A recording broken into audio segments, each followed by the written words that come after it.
Min may bangan zel tika na herbik mi hoy kom tha zum tla boy a ko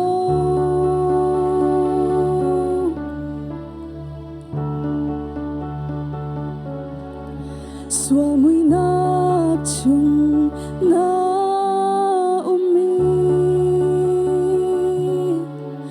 van sangina liawa na herbik mi hoy kom tha zum tla boy a ko nang chang câu dây tích chan zong na chi na te bia na sina câu na thiên phang ti la ba thiên đốt na philoin ruột chân na chiều chu ngày chan ding in nang ma bom tu ding in a câu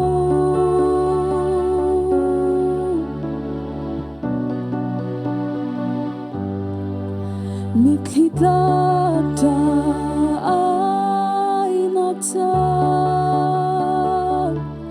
na beya dom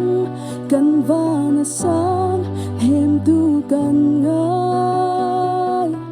kan herbik chu hoy kom tha zum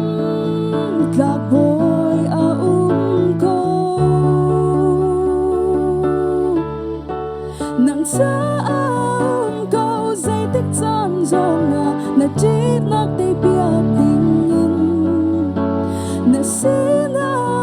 câu na thiên phang ti la ba thiên đốt na philoin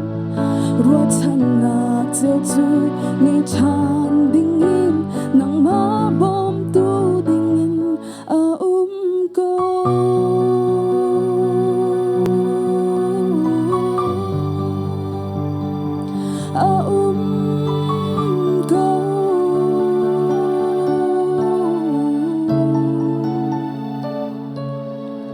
mui nak le